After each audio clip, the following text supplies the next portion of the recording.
Assalamualaikum warahmatullahi wabarakatuh. Kami daripada Grup 7 ingin membentangkan tentang falsafah dan isu semasa rasionalisme dalam bidang pendidikan. Okey, ini adalah nama kumpulan bagi Grup 7. Isi kandungan mempunyai 4 iaitu pengenalan tajuk, pengaruh falsafah, isu semasa dan cadangan dan penyelesaian isu. Definisi bagi rasionalisme ialah menerima tafsiran yang membuktikan kepercayaan berdasarkan data dan bukti yang kukuh. Kedua ialah satu bentuk aliran yang menganggap akal sebagai sumber tertinggi untuk mendapat kebenaran dan mencapai segala ilmu pengetahuan. Ketiga, dapat membina sistem saintifik yang berasal daripada manusia seperti ilmu matematik, astronomi dan biologi disusun berdasarkan logik. Seperti yang kita semua ketahui bahawa logik adalah kaedah berfikir. Keempat ialah ideologi rasionalisme dapat diterapkan dalam sistem pendidikan dengan membantu memahami dan mempraktikkan pemahaman yang rumit dan kompleks. Seterusnya ialah mempercayai bahawa kebolehan berfikir dan daya intelek yang wujud secara semula jadi dalam diri manusia mampu untuk membokarkan kebenaran. Seterusnya, menjadi pegangan adalah kepercayaan terhadap kemampuan manusia dan autoriti akal fikiran untuk mencari kebenaran ilmu tersebut. Akhir sekali ialah satu kaedah yang mengutamakan akal fikiran sebagai sumber utama pengetahuan dengan melalui cara penyelidikan maupun uji kaji yang melibatkan logik akal manusia. Okey, ini adalah tokoh-tokoh bagi falsafah rasionalisme. Ciri-ciri falsafah ini ialah menegaskan bahawa akal adalah kuasa tertinggi dalam mengenali dan memahami kebenaran sesuatu perkara. Ia juga menegaskan bahawa dengan kewarasan akal, manusia sahaja yang mampu menzahirkan fakta-fakta dan diterima pakai dalam menentukan sesuatu hakikat. Dapat dilihat bahawa falsafah ini juga bertentangan dengan empirisme secara teori yang mana menafikan pengetahuan yang diperolehi dari panca indera sebagai sumber utama bagi aspek pengetahuan. Kedua ialah rasionalisme mengukur kebolehan dan kewibawaan akal untuk mendedahkan pengetahuan dan kebenaran seperti yang diukur oleh kecerdasan semula jadi manusia yang mampu menemui dan bertindak balas terhadap kebenaran yang mampu berteraskan sumber daripada panca indera. Akhir sekali ialah rasionalisme menganggap akal sebagai sumber tertinggi untuk mendapatkan kebenaran dan mencapai segala ilmu pengetahuan. Justru itu, setiap kejadian harus dikaji dan ditelusuri mulai kaedah-kaedah saintifik bagi membuktikan kesahihan atau logik akal bagi manusia dan kebiasaannya menolak adanya wahyu dan mukjizat kerana perkara tersebut tidak dianggap tidak rasionalisme bagi ahli yang memperjuangkan falsafah ini. Ciri-ciri rasionalisme menekankan bahawa cara utama untuk manusia memperoleh sumber pengetahuan adalah dengan berfikir. Kedua, akan memainkan peranan yang penting dalam menentukan kesahihan sesuatu. Ketiga, falsafah rasionalisme juga mempunyai pemikiran bahawa pendidikan dan kepercayaan yang didirikan tanpa asas rasional haruslah ditolak secara bulat-bulat. Keempat, menyatakan bahawa semua perkara yang wujud di dunia ini boleh diterangkan hanya dengan menggunakan sistem penaklukan. Kelima ialah memandang tinggi akan kemajuan sains dan teknologi boleh mendorong kesejahteraan manusia sejagat. Empat, metode René Descartes. Yang pertama ialah sesuatu perkara tidak akan diterima sebagai sebuah kebenaran sehingga dilihat secara terang-terangan dan jelas sehingga tidak dapat disangkal kesahihannya. Kedua, setiap permasalahan yang timbul akan diklasifikasikan ke cabang-cabang yang tertentu bagi mengelakkan timbulnya sebarang kesulitan. Keempat, pemikiran yang sistematik perlu diaplikasikan dari peringkat awal bagi kes yang umum dan kemudiannya beralih ke peringkat yang lebih sukar untuk diselesaikan.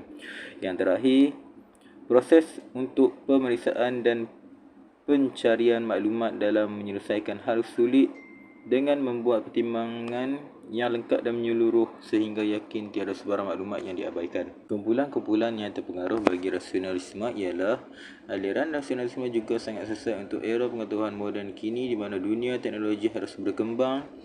Semakin ramai orang berfikir, semakin luas pengetahuan yang akan mereka diperolehi. Ini akan mewujudkan masyarakat yang berpengetahuan. Melalui pengetahuan yang diperoleh, manusia dapat bertindak dan membuat tindakan mereka sendiri. Rasionalisme ini diterapkan dalam sistem pendidikan kerana ia membantu memahami dan mempraktikkan pemahaman yang kompleks. Pengaruh rasionalisme terhadap sistem pendidikan telah mewujudkan sistem saintifik berasaskan manusia seperti matematik, astronomi dan biologi. Yang ketiga ialah kemahiran berfikir secara rasionalisme dapat membantu manusia untuk berfikir di luar kotak, terutamanya belajar di universiti maupun sekolah yang menggunakan ideologi rasionalisme untuk menjawab soalan kemahiran berfikir aras tinggi, iaitu kebat. Yang terakhir ialah secara amnya dianggapkan hampir semua masyarakat mempunyai ideologi ini. Hal ini kerana rasionalisme menggunakan logik dalam cara berfikir dan dalam bidang pengetahuan, terutamanya bidang pendidikan. Amalan falsafah iaitu yang pertama ialah hal ini di mana-mana institusi pendidikan kita dapat melihat bahawa yang ideologi ini digunakan dalam kehidupan seharian oleh masyarakat setempat komuniti tersebut. Contohnya, pemikiran nasional digunakan ketika seseorang ingin menjalankan sesuatu sesi perkongsian ilmu berkenaan suatu tajuk yang spesifik demikian. Secara logiknya, seseorang tersebut perlu mendekati pihak yang mahir atau pakar dalam bidang tersebut. Yang kedua ialah amalan-amalan dan sikap rasional sedikit sebanyak akan diterapkan di institusi pendidikan sejak daripada awal usia oleh sosok-sosok utama yang bergelar guru dan pendidik. Oleh yang demikian, falsafah rasionalisme boleh dikaitkan dengan bidang pendidikan di mana peranan sebagai guru dalam mewujudkan persekitaran pembelajaran yang menerapkan elemen rasional di dalam dan luar kelas ialah dengan seseorang guru mestilah mempunyai kreativiti serta berasas dalam melakukan sesuatu tindakan. Akan tetapi, amalan ideologi rasionalisme ini adalah sesuatu yang sangat umum di mana akan sentiasa timbul percanggahan pendapat dan perselisihan faham terhadap kepercayaan dan amalan seharian masing-masing. Oleh sebab itu, sentiasa akan berlaku pengutaraan isu-isu dan permasalahan penerapan amalan melalui ideologi rasionalisme yang akan timbul dalam kalangan masyarakat setempat yang berlainan pegangan dan berkehendak menentang ideologi tersebut. Akhir sekali ialah sebagai contoh, kita dapat melihat guru atau pendidik di institusi pendidikan diibaratkan sebagai suri teladan kepada para pelajar. Ini menyebabkan apa-apa tindakan dan perkara yang dilakukan oleh seorang pengajar tersebut akan memberi refleksi terhadap pelajar-pelajar mereka, di mana kelakuan dan adab akan mencerminkan seseorang pendidik itu dari segi iaitu tutur cara dan budi pekerti. Untuk dikaitkan dengan mental, pelajar akan terkesan apabila seorang suri teladan yang sepatutnya dipandang tinggi melakukan tindakan tidak rasional akan membuat pelajar hilang kehormatan dan kepercayaan terhadap pengajar tersebut. Yang ketiga ialah isu semasa. Isu berkaitan dengan falsafah ialah berdasarkan guru atau murid akan membuatkan sesuatu situasi menjadi lebih sukar bagi mereka yang sentiasa mengikut logik akan pemikiran mereka sendiri sahaja, tanpa memberi peluang kepada mereka yang mempunyai idea tersendiri tapi tidak terlalu mengikut logik akal.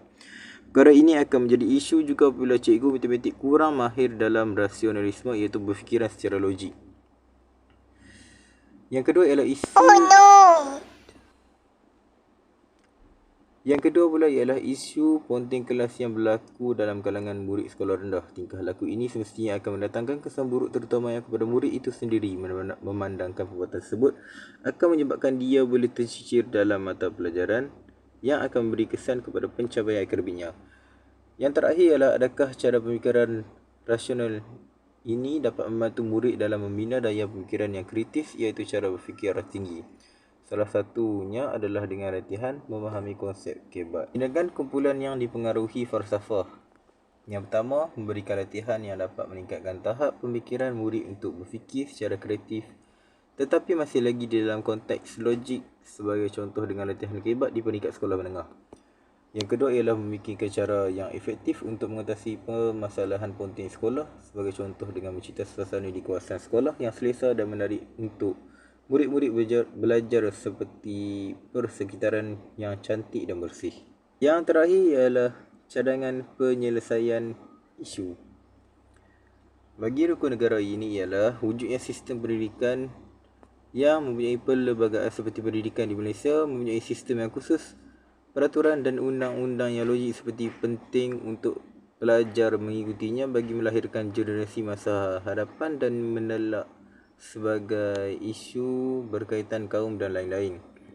Kedua ialah perpaduan yang wujud di dalam rukun negara telah diterapkan di dalam pendidikan seperti wujudnya sekolah kebangsaan yang terbuka semua kaum dan agama untuk masyarakat sejak daripada sekolah rendah bagi melahirkan masyarakat yang mempunyai sahsiah tinggi dan perpaduan walaupun berbagai kaum seperti agama. Yang ketiga ialah pendidikan negara telah menerapkan konsep rukun negara iaitu kepercayaan kepada Tuhan di dalam pendidikan untuk menubahkan pelajar yang seimbang dari segi intelek, rohani, emosi dan jasmani selaras dengan falsafah pendidikan negara.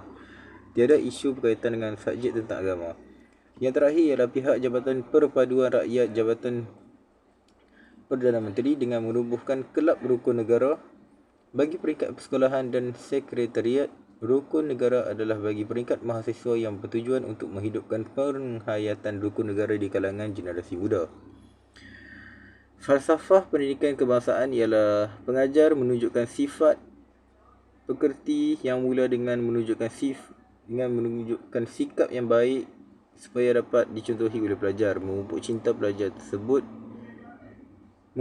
belajar ilmu dan berperwatakan baik dengan menekankan kepentingan ilmu kepada pelajar. Yang ketiga ialah mengembangkan potensi individu secara menyeluruh, yakni merangkumi aspek jasmani, emosi, rohani dan intelek. Yang keempat ialah mengajar berpandangan futuristik dan saintifik dengan menokok tambah ilmu yang dimiliki dengan membaca atau menghadiri seminar dan bengkel.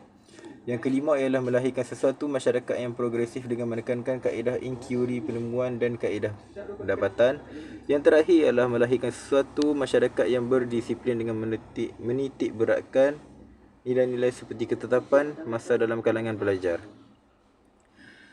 Falsafah bersejahtera ialah melahirkan individu yang harmoni dan seimbang, mengukuhkan kepercayaan dan kepatuhan kepada Tuhan dalam diri setiap insan, mengetahui dan sedar akan kesan perbuatan baik dan buruk, menghayati nilai kemanusiaan, kerohanian seperti kewarganegaraan, menghindari perkara buruk dan mengamalkan perkara baik, menyedari tanggungjawab serta tugas adalah amanah yang perlu dilakukan dengan sempurna, melaksanakan tugas dengan cekap, bersih dan amanah, meningkatkan daya pengeluaran, mematuhi undang-undang dan peraturan negara, berusaha untuk memajukan diri, masyarakat, agama, keluarga, negara dan bangsa. Terima kasih. Itu saja daripada kumpulan kami, kumpulan 7.